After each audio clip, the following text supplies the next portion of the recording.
Today, the Vice President is in Memphis, Tennessee, to attend the celebration of life service for Tyree Nichols. White House officials, including Senior Advisor for Public Engagement Keisha Lance Bottoms and Senior Advisor and Infrastructure Coordinator Mitch Landrieu, are also in attendance on behalf of the administration.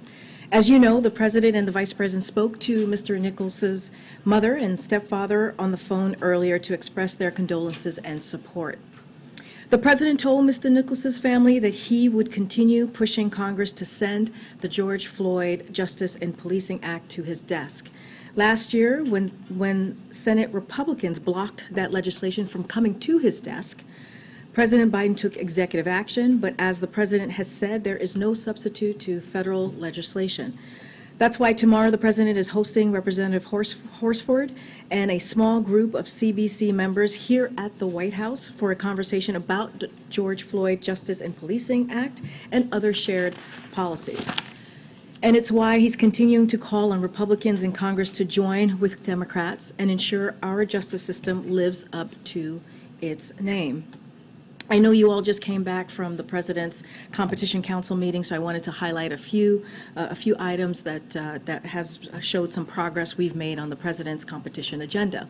Today's Consumer Financial Protection Bureau (CFPB) rule would save consumers as much as $9 billion a year in excessive credit card late fees. The NTIA report today provides recommendations to give consumers more control over their devices. And the President is calling on Congress to pass a junk fee prevention act, which would crack down on excessive concert and entertainment ticket fees, ban airline fees for families to sit with young children, eliminate exorbitant early termination fees for TV, phone, and internet service, ban surprise resort and destination fees at hotels, and also, more broadly, we are making progress limiting junk fees, which can cost hundreds of dollars a month.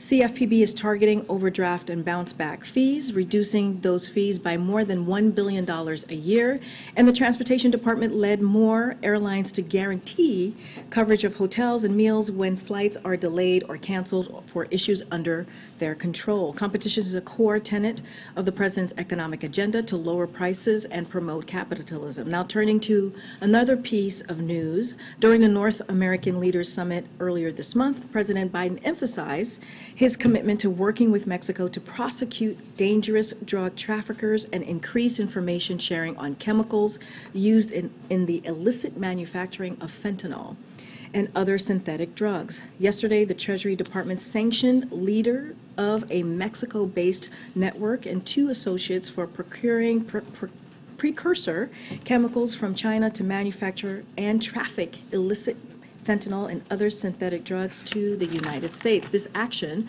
was coordinated closely with the government of Mexico and will play a role in disrupting the importation of chemicals to the United States, and we will continue to closely coordinate with Mexico and our regional partners to disrupt the transnational criminal organizations that are trafficking illicit fentanyl into the United States.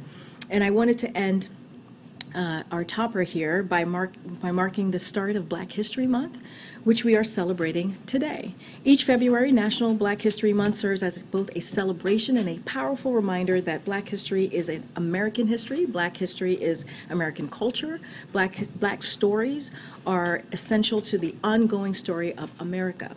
Yesterday, the President issued a proclamation in celebration of Black History Month.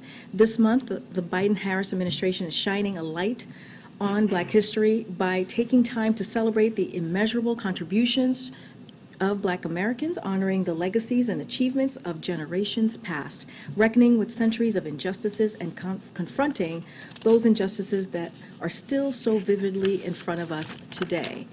President Biden and Vice President Harris are deeply committed to advancing equity, racial justice, and opportunity for Black Americans as this administration continues striving to realize America's founding promise.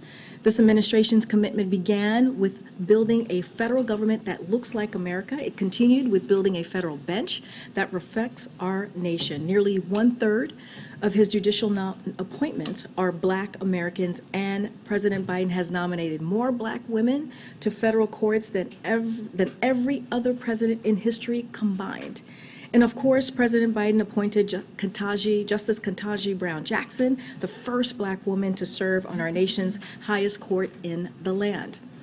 And in just 2 years, the Biden-Harris administration has delivered real and lasting change and continues to work each day to deliver equitable outcomes and opportunity for Black Americans. Whether it's rebuilding the economy, where the unemployment rate for Black Americans is a near record historic low at 5.7%, or providing nearly $6 billion in historic resources and support for historically Black colleges and universities. But of course, even as we make meaningful progress, not a day goes by, and especially not this day, today, without real reminders of how far we have left to go. The Biden administration will honor and continue the work of Black Americans who have created a more fair and inclusive democracy, helping our nation move closer to realization of its full promise of opportunity and justice for all. With that, Songmin.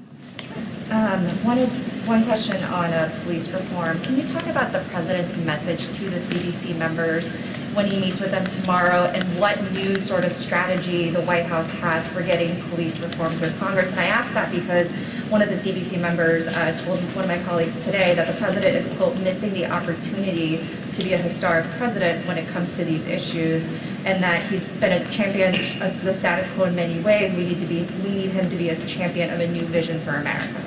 So look, the president is very much looking forward to meeting with congressional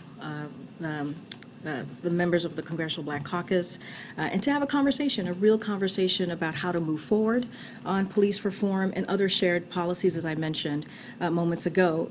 Look, these are members that the president has had a long-standing relationship with, as you all know, and it is a collaboration that we see this conversation becoming a collaboration again on dealing with an issue that is truly affecting the Black community and also the brown community as well. And you know, to the statement that you just laid out from a Congressional Black Caucus member, I would say this, you know, and I said this at the top. When the Senate Republicans blocked and would not move forward with the George Floyd Policing Act, the president acted. He acted by moving forward with taking executive action. And that shows, we believe, and the president believes, how important this issue is. And by bringing the Congressional Black Caucus tomorrow to the White House, it also shows the president's commitment to working with Congress on trying to figure out how do we move forward. Again, it does not take away from the fact the way that we're going to deal with this issue is to have federal legislation. That's how we're going to move forward. Again, the president took executive action. He was very proud that he was able to do that when the Senate Republicans in particular, blocked what Democrats were trying to do, and he took action. And I think that shows his commitment. And on documents, Ian addressed the version of this at the sticks a little bit ago, but I'm wondering how the White House can claim that they are being transparent when the FBI search of the Penn Biden Center that happened months ago was not proactively disclosed to the public, and what should the public take away from the fact that you are keeping information like this from the public? Look, I'm going to be very prudent from here. I'm going to be very consistent from here. I'm just not going to comment anything that is related to what is currently happening. This is a legal process. As you just mentioned, my colleague was right outside these doors answering many of your questions. He has done that these past couple of weeks, I believe 4 weeks now, and he'll continue to do that. Anything that is specific to this particular process, I would refer you to the Department of Justice and also, again, my colleagues at the White House Counsel's Office. Just following up on that, I understand you're not going to discuss the details or anything, but just, is there a reason that 2 of the searches were disclosed and not the search of the Penn Biden Center? You mentioned this is a legal process. Is there a legal reason why you're disclosing only 2 and not what we know is a 3rd search? I'm going to refer you to the White House Counsel's Office. Okay, then another question on the meeting today with Speaker McCarthy. Given that the president has made it pretty clear he's not going to negotiate on the debt ceiling, what does he hope to get out of this meeting? Look, we have said before, the president is looking forward to working closely and trying to figure out how he can deliver with Republicans who are willing to work in a good faith bipartisan way. He said that right after the midterm elections, and he will continue to make that effort. And you know, the president has been very clear about this. He wants to. They're going to talk about a range of issues, as you've heard me say, as you've heard us really report out from how we see this meeting moving forward. And look, he wants to hear from the speaker, what's his plan? What is his plan on the budget? What is his plan to really deal with what is at the top of the minds of the American people? How are we going to lower costs for them? How are we going to deal with the national deficit, which is something that the president has taken very seriously by in record fashion lowering the deficit by $1.7 billion. He wants to talk about that. He's always willing to have those conversations in good faith. And also he wants to see what their budget is. What is their plan? We've heard them over and over again talk about cutting Medicare, cutting Social Security. This is what we have heard from Republicans leading up to the midterms and then after the midterms. So, okay, what else are they going to be doing? What does that look like for them? The president did have some choice words for the speaker last night ahead of this meeting. He says he's made off-the-wall commitments to the far right. Was there any strategy in saying that ahead of this meeting? Is he trying to throw him off a little bit, or on the flip side, is that really helpful to be talking like that? I will say this, like, we understand what the speaker is going through. He has a caucus that has put forth some pretty extreme ideas, some extreme options in front of the American people, cutting Medicare, cutting Social Security. That is what he's dealing with. And so what we're saying is that, okay, well, this is what your caucus is saying. This is what your conference is saying. What's your plan? And I think that's what he is acknowledging, really, what the speaker is currently dealing with. But look, as we talk about we talk about the meeting that's about to come up very shortly and what they're going to discuss, again, a range of issues. The president had meetings, as you know, with the Democratic leadership just last week. He's looking forward to having this conversation. You saw a memo yesterday asking the speaker and really Congress, Republicans in Congress, are they going to live up to their constitutional obligation? Are they going to lift the debt ceiling, as many of them did, including Speaker McCarthy 3 times under the last president? So that's number one, their obligation. Are they going to live up to that? And number two, what's their plan as it relates to the budget and dealing with issues that truly matter for the American people? Karine, what is the current number of documents bearing classified markings that have been found in the president's residences and offices? I would refer you to the White House counsel's office. Ian just declined to comment on that as well. There you go. You got your answer. On debt, would the president veto a bipartisan bill that included both spending cuts and a debt limit hike, similar to the 2011? So I'm certainly not going to, well, I'm glad you mentioned 2011, because I know there's been a lot of reporting on that. And I just want to be very clear. In 2011, the Obama-Biden administration negotiated in good faith, but congressional Republicans' recklessness caused a historic blow to our economy. That's what we saw in 2011. And that's why when you look at how the administration, the Obama-Biden administration moved forward in 2013 and 2014 and 2015, they moved forward in a way to avoid unnecessary danger. They didn't do that in those three consecutive years because of the bad faith that they saw in 2011. And so, look, let's not forget, that's why congressional Democrats and Republicans in Congress voted 3 times in the Trump administration to lift the debt ceiling. And let's not forget, this has happened 78 times since 1960, 49 times under Republican presidents and 29 times under Democratic presidents. So this has been done before. It's their constitutional obligation to do this. And we are talking about programs, when they talk about Medicare and Social Security, we're talking about programs that they want to take hostage. That's going to affect taxpayers. That's going to affect seniors. That's going to affect veterans. And again, it is their constitutional duty. They should be able to do this without conditions. Thanks, Karine. I'm trying to address some market-related chatter as well as some of the beliefs of some members on Capitol Hill. Jay Powell was just asked about the debt ceiling, and he said there's only one option here. It's for Congress to pass the increase. Is that the view of the White House? There is only one option. There are no prioritization off-ramps, comically large coins to consider, anything like that. Congress is the only option here in the view of the White House. So on any of the coins and mint coins, I know that's come up before, that's something that the Treasury deals with and answers on, so I'm not going to comment there. I think we've been very clear. I think we've been very clear from here that this should be done without conditions.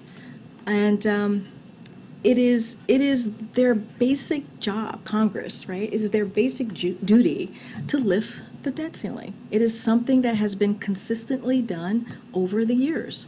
And that's how we see it. We see it as is something that should not be done without with conditions. It should be done without conditions, to be even clearer. And again, it is their constitutional obligation to get this done on behalf of the American people. I understand that. You guys have made that abundantly clear repeatedly. I'm saying, can you close the door on any other alternatives than Congress fulfilling their constitutional obligation? Look, what I'm saying is we've been very clear about when we've been asked if there's going to be if there's room for negotiations, we have said this should be done without any conditions. There shouldn't be a way to go around this to get this done. This is something that Congress should act on. Now, and I've mentioned this a little bit, which is as it relates to, lowering the deficit, and that being a top priority for this president and has been throughout the last 2 years, he is willing and happy to have a good faith conversation with anybody who wants to talk to him about ways to do that. And that's why he's been able to, in the last 2 years, we've talked about it, I just mentioned it, in record fashion, $1.7 trillion, which is the largest decline in American history. That's what the president has been able to do. Now, as it relates to the debt ceiling, that is a separate matter. That is a different matter. We see this as a constitutional obligation that they have, that Congress has to act. Just one more. The Department of Interior advanced an $8 billion oil drilling project earlier today. Climate advocates had pretty sharp criticism of that. Does the president believe he is adequately balancing his climate goals with the need for increased oil production in the near term? So let me just be clear. No decision has been made on this. Now, if you're asking about the president's commitment to tackling climate crisis, as I think you were just saying, the president has done more than any other president on this front. And he's taken bold executive actions to accelerate clean energy manufacturing. He's secured historic legislation to make communities more resilient to the impacts of climate change and lower energy costs and so much more. And he continues to deliver on historic climate change action while carrying out the law and meeting our energy needs. Again, no decision has been made yet. This is something, as it relates to this particular project, the final decision is going to be made by the Secretary of the Interior. But this is a president that has been committed to climate change, and you see that again in his actions. Thank you.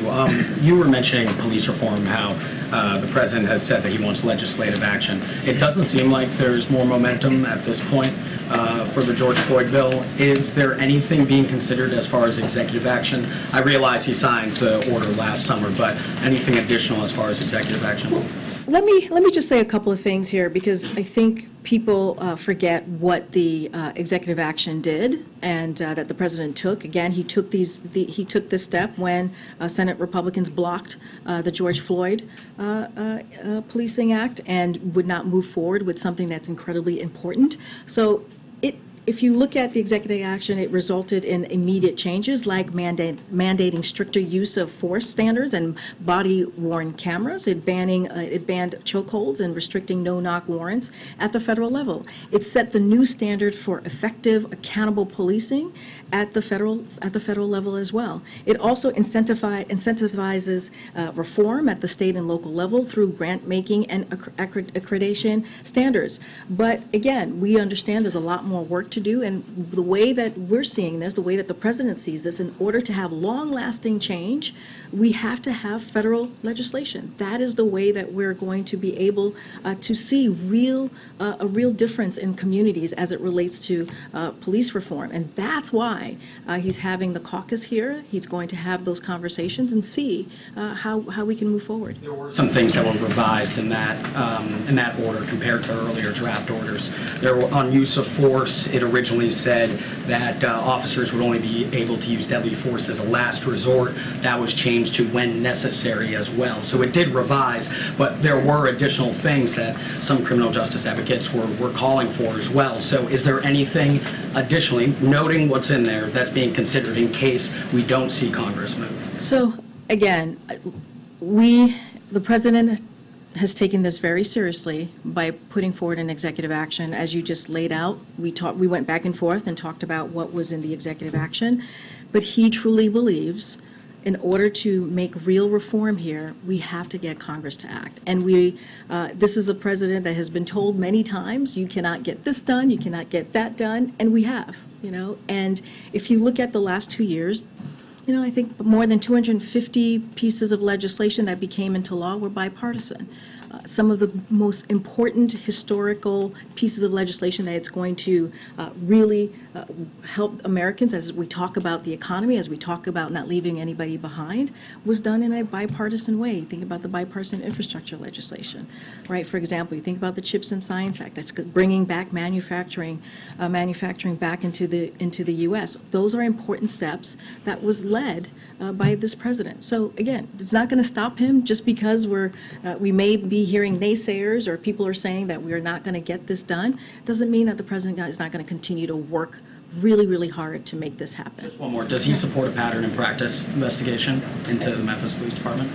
I'm just not going to get into any specifics as to what's happening currently in Memphis. As you know, there's an ongoing investigation. There's That would be Justice Department, though.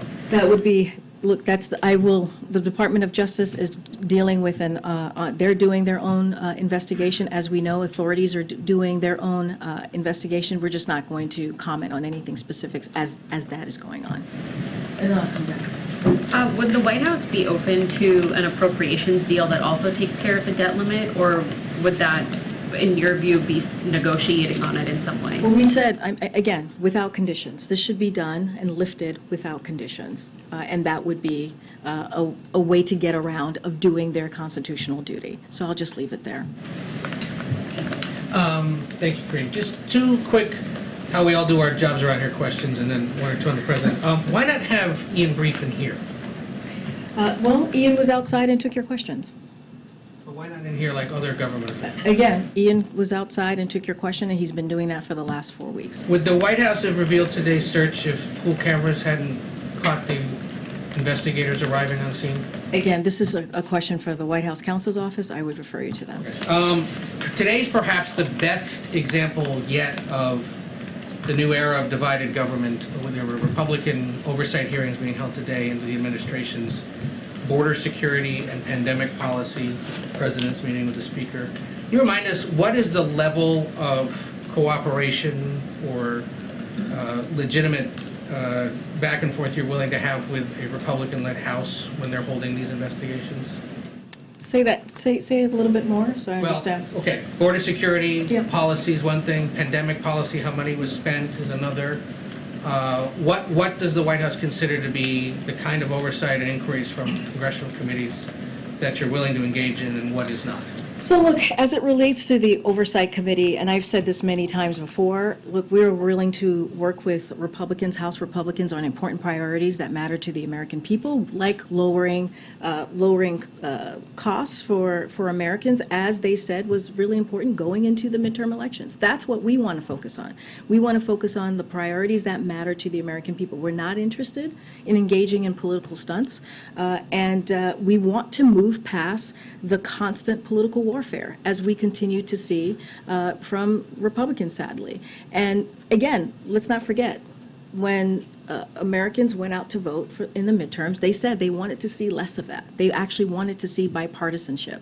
As it relates to any specifics to the Oversight Committee, I would refer you to my colleagues at the White House counsel's office. There was a local news report that various versions of the so-called beast that the president is driven around in don't include the taxation without representation license plates that Presidents Bill Clinton and Barack Obama used and Presidents Bush and Trump did not. Is there any reason for that, or does the president plan to start using them on the beast? So I saw some of those some of that reporting. You have like I know you have a look. You just looked over at Mary. Mary looked over to you, and I don't know what's happening. But look, I have to run that down as to the beast and why it may not have those plates. But what I can tell you, and the president's been very consistent since the campaign, that we strongly support the D.C. statehood, and that has not changed. But I'll run that down to see about the plates on the beast. And January military came and went and there was no physical for the president. Is there a plan for that? That is a very good question. I'm glad you asked it. Just to answer that question for you, the president physical will be completed February 16th and released publicly in the same manner as it was back in 2021. So we have a date for you. We wanted to make sure we had a date for you. Yes, and just to give you a little bit more of information, I know folks were wondering why it hasn't happened yet. This was literally a matter of scheduling around what has been an incredibly busy schedule for the president the past several months, evolving travel schedule in recent weeks, as you all have seen for yourself. But we have a date in the books, and so wanted to share that with all of you. Thank you. Thank you. I wanted to ask you about the India-US initiative of critical and emerging technologies which was launched yesterday. NSS Sullivan said that it is the next big step in the relationship, and he also said that this is an initiative led by President himself. Can you let us know what this president thinks about it, why he's launching the initiative, and why this is called the next big thing in this relationship? So as you know, the president and the Prime Minister Modi, announced this initiative back when they met in a meeting in May of just last year, 2022, and that was in Tokyo, as you all know, and directed their national security advisors to spearhead our partnership in critical emerging technologies. And the president believes this initiative that you just laid out is key for the U.S. and India to create a democratic technology ecosystem and reinforces our democratic values and our democratic institutions. So we see this as an incredibly important initiative and a partnership that we have with India. We made our announcements yesterday in defensive innovation, semiconductors, space, 5G, and STEM talent, and we look forward to building on this momentum in the upcoming months and years. So again, an important partnership and initiative between the two friends who are two countries. Is it also aimed towards China? So look, I mean, you can't ignore the geopolitical context that we live in, as you asked me about China, but this initiative is not about any country or one country. It truly is about something bigger than that, a relationship between two friends, two countries who have been partners for some time. So look, as two of the world's leading economies and democracies, it is in our interest to strengthen this partnership and deliver for our people, and when you think about the economies and the people around the world. So we think this is an important step forward, and we'll continue to grow on this initiative. Thank you. One more on the deficit reduction talks as it relates to the debt limit. So is the position of the White House that you don't want to negotiate, obviously, on the debt limit? That needs to happen. You say Congress needs to do that without conditions. So would that mean that any bipartisan proposal that the president agreed to as it relates to deficit reduction or debt reduction would have to happen after Congress raised the debt limit? Well, I mean, I guess I'm just trying to figure out sort of the process here, like what's step one and what's step two. I don't think there's just one step. And the step is they need to live up to their congressional obligation. That's their constitutional obligation, to be even more specific, which is lifting the debt ceiling, something that was done 3 times under the last president. And I've mentioned the number 78 many times because it's happened 78 times since 1960s. 49 times under Republican president, 29 times under Democratic president. This is something that the Speaker himself voted on 3 times in the last administration. So there's only one step here, and the one step is to do this without conditions. But the president has said, and you have said from this podium, that he is open to these negotiations and potential legislation, right, on deficit and debt, right? When we're talking about the national deficit, when we're talking about lowering that, the president is willing to have a good faith conversation, which is something that he's prioritized, right? We mentioned the $1.7 billion that he was able to lower the deficit, and because of the economic policies that he's moved forward with. So he takes that very, very seriously. Now, if they want to have a good faith conversation about that, he's willing to listen. But right now, all we have heard from the Republicans in the House, to be very specific, the extreme Republicans in the House, to be even more specific, is that they want to cut Medicare, they want to cut Social Security, hold that hostage, which is something that should not be done. It would lead us into chaos. So it is a direction that we think is wrong, a direction that should not be taken. We think that when it comes to lifting the debt ceiling, it should be done without conditions. All right, I'll come back down. Can I ask about police reform really quickly again, to follow up on some questions you received, Karine? Thanks. Senator Graham is floating a compromise idea that would keep qualified immunity for officers but would get rid of those protections for police departments. Would the president support a compromise of that kind? So I haven't seen that piece of legislation. We certainly would have to go back to our policy team to talk through that legislation from Senator Graham. What I will say, though, is the president wants to see action in a bipartisan way in Congress to deal with an issue that's clearly critical. As we're watching what's happening today, we're watching a family bury a loved one.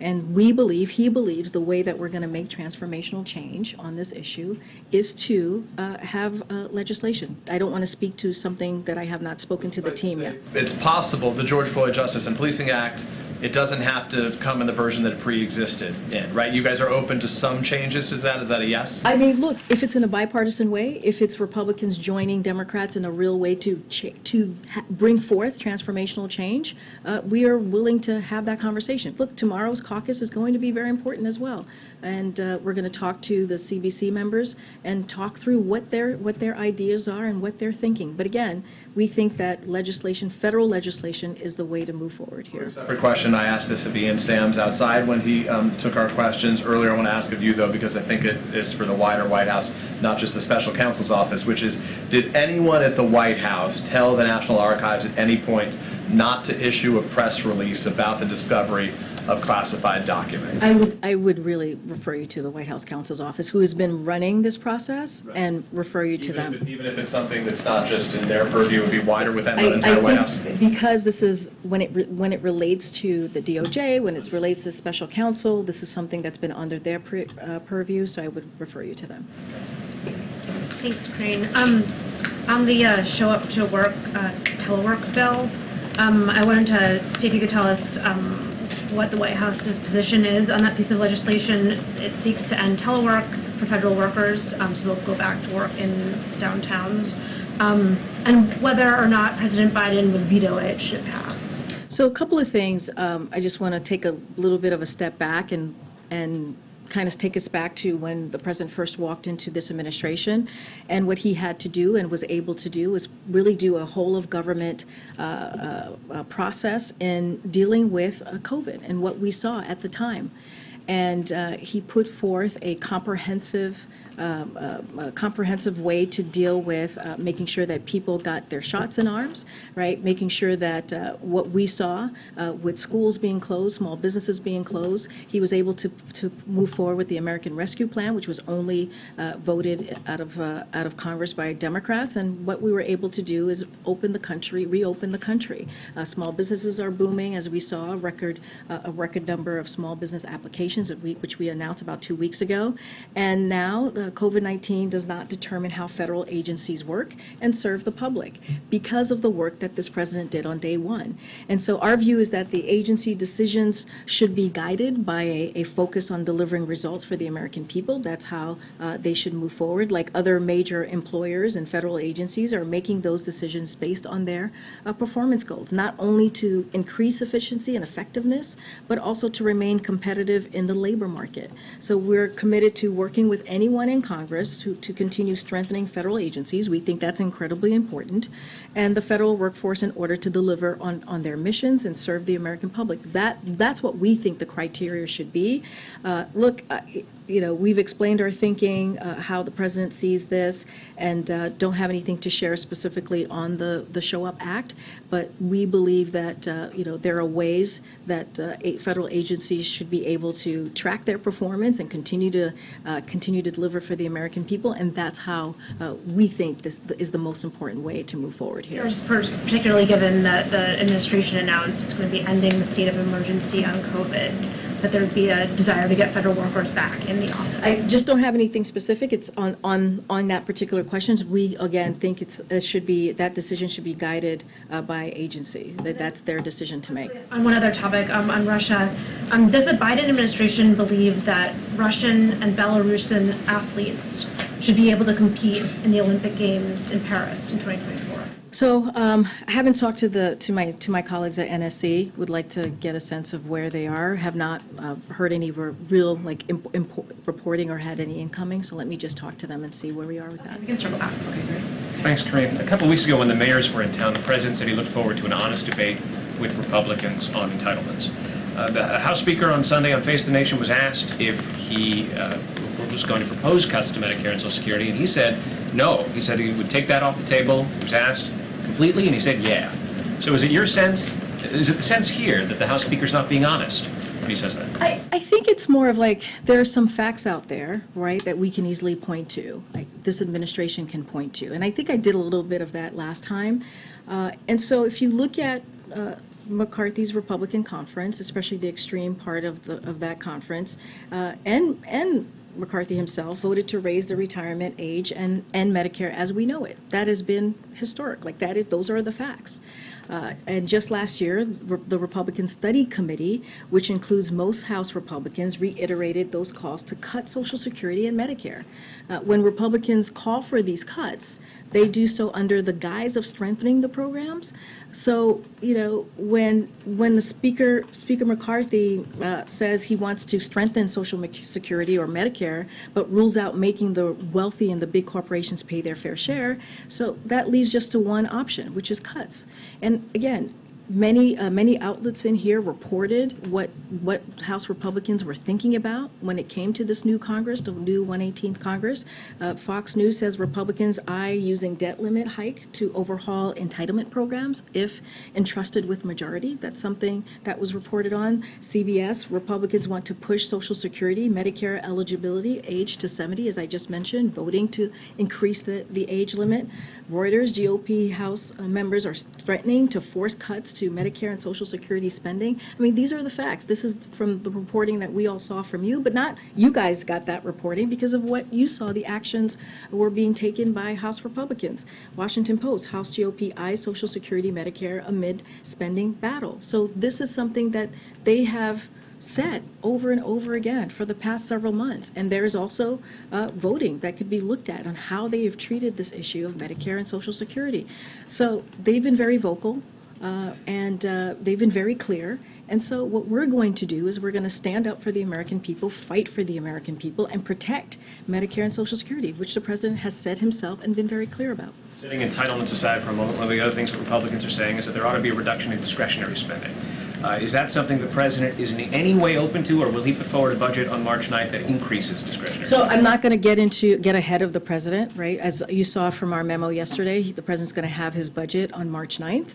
He is calling and asking, right, the speaker to put forward his budget as well so the American people can see what it is that they're thinking about, what it is that they're thinking about when it comes to the American people and the budget, right? What are the cuts that they want to make? What is it that they're proposing? So certainly not going to get ahead of what the president's going to put out on March 9th. I just because I know it's important to everyone here and important to the public as well. Can you explain the decision not to offer the public visibility on this meeting? It's tradition for the press to be brought in when the president speaks to the Speaker of the House. Look, not all the time. The president has had many conversations, one-on-one conversations with member of Congress. Totally understand. I get the question and understand why there is interest in this. But we have done it many times before where we've had private one-on-one meetings with members of Congress. And not just in this administration. We've seen it under President Trump. We've seen it under President Obama. And I know the Big Four there was a pool spray for that one. But it was the Big Four. It was a different kind of a different meeting, but it's not uncommon. It is not uncommon to have private one-on-one meetings. And I'll just add to this, you know, Speaker McCarthy is welcome to go to the sticks after the meeting and take your questions. We welcome that if that is something that he wishes to do.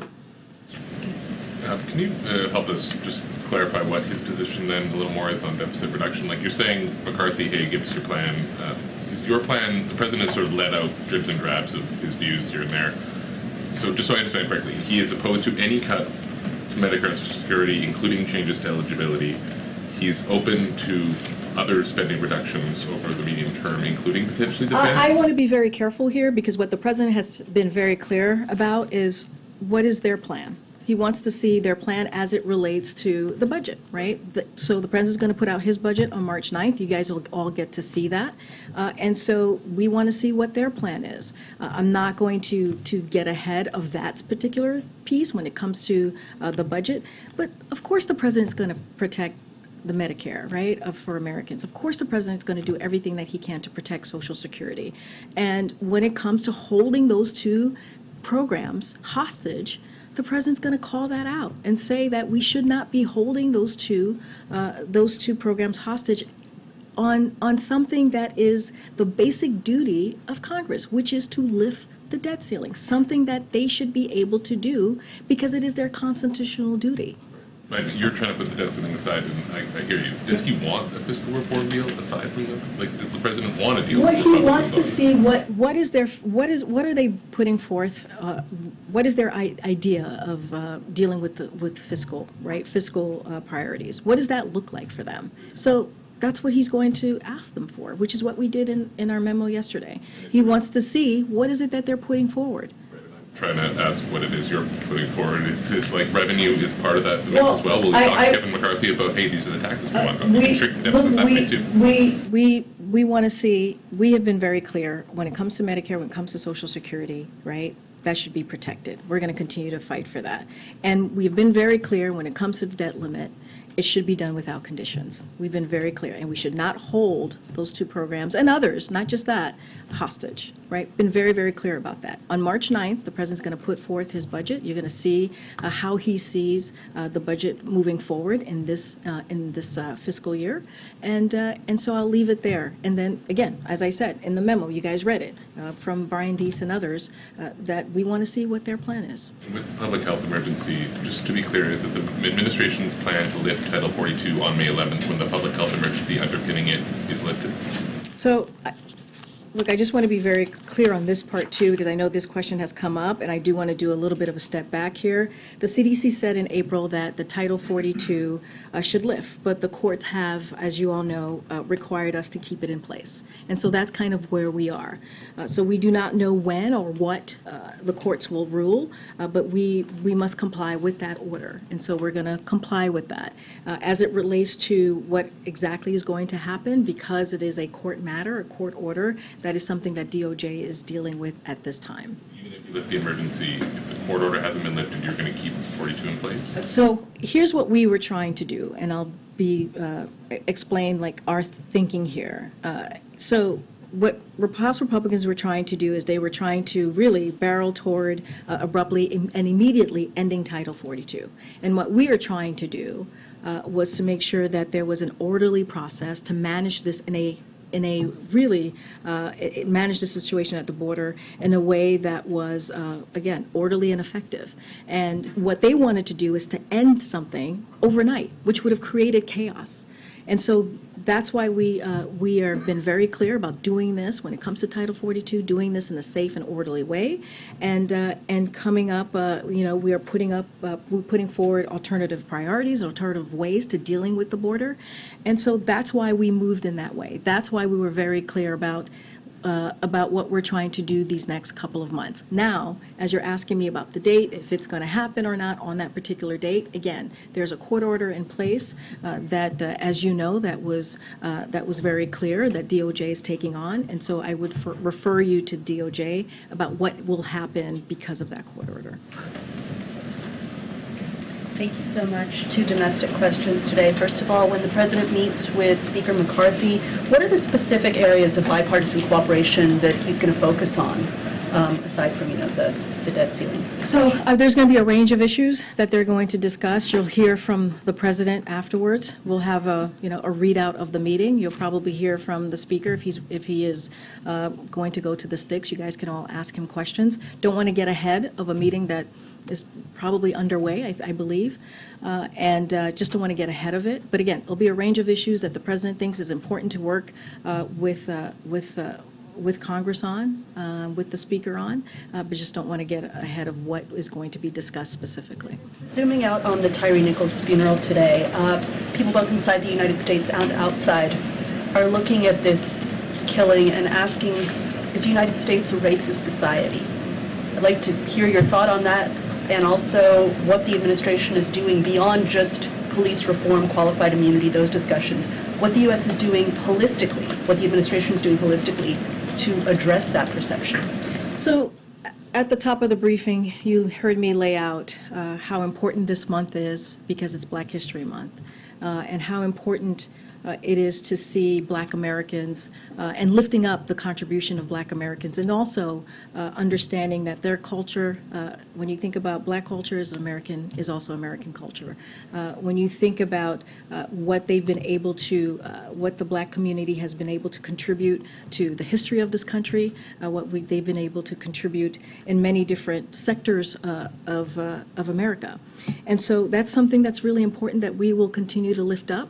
There was a memorandum that was put out by the president.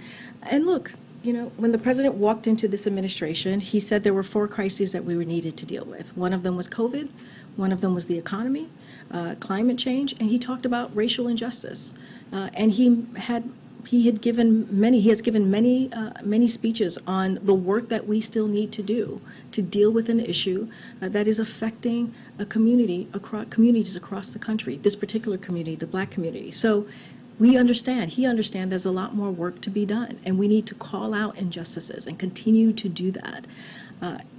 While we have a rich history and an important history in this country, there are things that he also believes is important that we talk about and we speak to, and that is the injustices that we have seen in the Black community and other communities as well, historically. So that's why the president has made it a priority in his administration to make sure that it looks like America, to make sure that we see the diversity in this administration throughout different communities.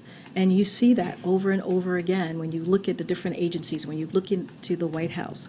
And this is historically the most diverse administration in history. And that matters. When we talk about policies, when we're talking about transformational change, when we talk about how do we move forward in a country that is dealing with many issues, that's important to see that and to have that at the federal government. So again, lots more work to be done. The president understands that. He's spoken to that. And we're going to hopefully be able to work towards the healing for this country. Thank you, Karine. I have 2 questions on debt and deficit. First, the budget that the White House proposed last year represented 102% of the country's economic output.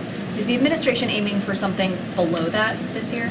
I'm just not going to get ahead of the president's budget that's coming out on March 9th. You'll be able to view that once he's ready to speak to it. But directionally, where are discussions going? I hear you. I hear you're asking me for direction. You're asking me what is it potentially going to look like, with the ballpark number. I'm just not going to get ahead of the president. And then on the debt itself, you said earlier that the difference between 2011 and now is the number of times that Republicans have been able to pass the debt limit on a clean basis without anything attached to it. But the other difference is that the national debt has more than doubled in that time. It now is about $240,000 per household. Does the president believe that that is sustainable? Well, let's remember why we have seen that the last couple of years, right? I mean, we have seen that it balloon in the way that you just spoke to. Let's not forget the Trump tax cut, the $2 trillion 2017 Trump tax cut. If you think about that, if you think about the first piece of legislation that Republicans put forward was going to increase the debt limit by $100 billion. And so there's been time after time that we have seen action that has been incredibly, not prudent to what we need to be doing in moving the country forward. The deficit increased every single year under Trump. His 4 years in office are responsible for 25% of our total national debt from the last 230 plus years. And so, look, there's been action that's been taken by Republicans in Congress that has led to where we are today. Again, their first piece of legislation just weeks ago in this new Congress would have increased the deficit by $100 billion. And let's not forget why, to help tax cheats, wealthy tax cheats. That's what they wanted to do. This is a president for the first 2 years has taken lowering the deficit very seriously and has done it in a historic fashion. Will this administration pledge to be deficit neutral this year? Look, what I can say is the president is committed to dealing with lowering the deficit. He has a record to speak to, as I just mentioned, the $1.7 billion that he has been able to do in the first 2 years to lower the deficit, and he is willing to have a good faith conversation, right, with anybody, Democrats, Independents, Republicans, to talk about how do we continue to move forward to do that, to deliver for the American people, yes, on important programs and issues, but also how are we going to continue to lower the deficit, which he thinks is incredibly important. Thanks, Karine. Tyree Nichols' parents are expected to come to the State of the Union next week as a guest member of Congress.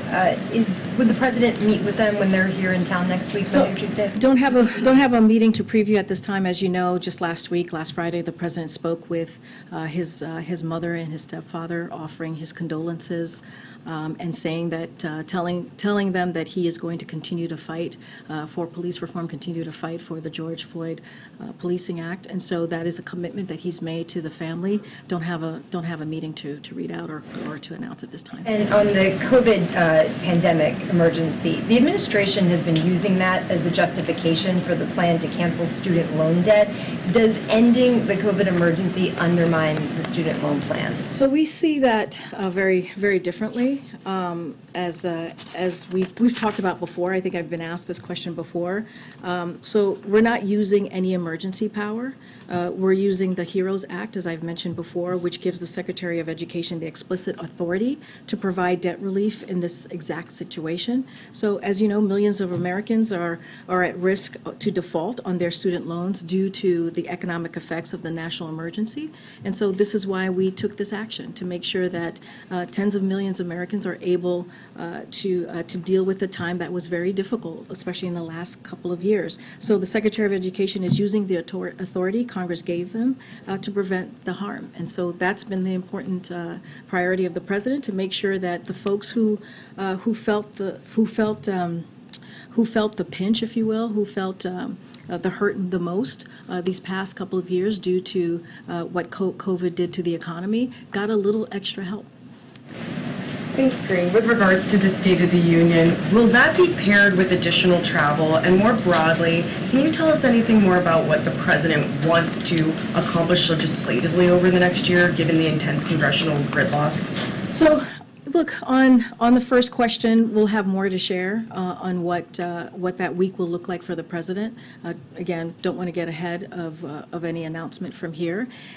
As far as legislatively, look, the president has been very clear after the midterms, and this is a president who's talked about throughout his career working a bipartisan way with Congress on delivering important programs and important initiatives for the American people. That is something that he's going to continue to do, and it won't stop him. He's done that the first 2 years. I talked about 250 plus pieces of legislation that's become law that the president signed. So clearly that's something that the president is committed to. He's going to have this conversation with Speaker McCarthy, just like he's had a conversation last week with the Democratic leaders, and they're going to try to figure out how can we work together in a good faith way. Again, not going to get ahead of the president's State of the Union speech. You'll hear from him. You'll hear from him talk about optimism, talk about possibilities, which is something that you've heard the president speak to, and how optimistic he is for the future of this country.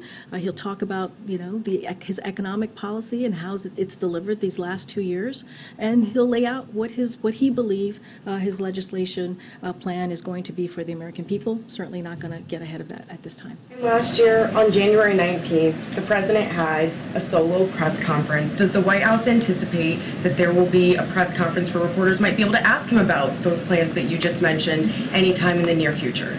Don't have a press conference to read out to you at this time. Okay, thanks, Karine. Boris Johnson is in town talking about aid to the Ukraine. Is he going to meet with the president or anyone at the White House while he's here? Don't have a meeting to read out at this time or on the president's schedule with Boris Johnson. I have one quick one on documents that went to student loans. Understanding that you can't tell us why the FBI search at the Biden Center wasn't disclosed previously, and that Ian Sams has referred to questions about the National Archives, possibly being blocked from sending a press release to DOJ. Understanding you can't talk about any of that. Can you assure us that the White House has been and continues to be as transparent as possible, meaning that where there haven't been disclosures, something has prevented that? What I can say is what the President has said many times, and you've seen it in our statements, is that we are cooperating fully. The President and his team is cooperating fully, and we will continue to do that. And I'll just leave it there. On student loans, does the White House believe that the President or administration can continue to use emergency powers after the emergency is over? So providing debt relief or pausing loan payments as it relates to the student loans does not require an ongoing and national emergency. And I just laid out for Karen how we see this process, and talking about the HEROES Act, which was a authority that was given to the Secretary of Education through Congress, and that's how we're moving forward there. And look, the emergency ending doesn't change the legal justification, and here's a couple of things here. There was a national emergency, as we all know, as we've all lived through it. Millions of borrowers were negatively impacted by the pandemic and face risk of default on their loans due to that emergency, that national emergency. Congress gave, again, the Secretary of Education the authority to take steps to prevent that harm, and he is, and that's how we see the process moving forward. With the HEROES Act, it's the portion of the HEROES Act that the Secretary is using is the part that needs a national emergency to be able to cancel that debt. So I understand what you're saying, and it was sort of explained in the background call a few weeks ago on this, where an official said that the increased authority under national emergency is necessary for the program to be created, but doesn't have to be in effect through the duration of the program. And the reason I'm asking is that interpretation could potentially allow for, policy effectuation beyond the emergency. So at what point is someone not worse off after a pandemic? How are we determining? I mean, just getting back to, I guess the crust of your question is that we don't need an emergency power to use the HEROES Act. It is an authority that was given to the Secretary of Education, and he is using that authority for a moment that we believe the American people really need it. After these last 3 years, after dealing with what many dealt with a national emergency that was to them, right? Something that was caused them harm, and so this is a way to help tens of millions of Americans who need a little extra help, and so that's what the Secretary of Education is doing. Does the HEROES Act, though, require the national emergency for the Secretary to use it? I know we're splitting hairs here, but what I'm getting at is, yes, there was a national emergency. Yes, the administration used the HEROES Act because of the national emergency to cancel student debt. And I understand that the position that the administration staked out in the DOJ brief is that it doesn't have to be in effect to do the program. But my question I'm getting at is, when do you stop being harmed by the pandemic? How are we measuring it?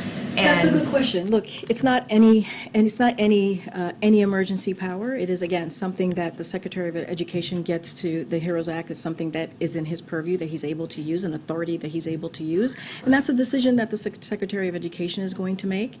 As you remember, the debt relief was being used at the same time that we were going to lift off the pause, right, for payments, and so we believe as that was going to happen, we needed to do something to help tens of millions of Americans out there. Again, this is an authority that the Secretary of Education has. It's not just any kind of emergency power. This is a power that was given to the Secretary of Education by Congress that he's using in a way to make sure that Americans out there who have been harmed get a little bit of extra relief. Final point on it. I gotta move on. I gotta move on. I really gotta move on. Way in the back. Thank you, appreciate it. Does the president see the current rate of spending at the federal level as a problem? And if so, what spending cuts would he support? I mean, look, I just talked about what the president has done the last 2 years, right? By lowering the deficit, right? Cutting the deficit by $1.7 trillion. So yes, so that is something that he took very seriously and took action to make that happen. If you look at the Inflation Reduction Act, the Inflation Reduction Act is going to also lower the deficit by hundreds of billions of dollars. That is important as well. Every piece of policy, he has done it in a really responsible way. Every legislation that has been passed by Congress, that has been led by this president, he's done it in a responsible way. So yes, he thinks it's important for him to do his job and the best that he can to really address the deficit. And I'll add this as well, and I've said this multiple times at this podium today, which is that he is willing to work in a bipartisan fashion, in a good faith fashion, with anybody from Congress who's willing to continue that work that he has done to build on that historic record that the president has made. So I'll leave it there. Thanks, everybody. I'll see you tomorrow. Karine, will the White House let us know what time the McCarthy meeting began? Yeah, we will. Thank you.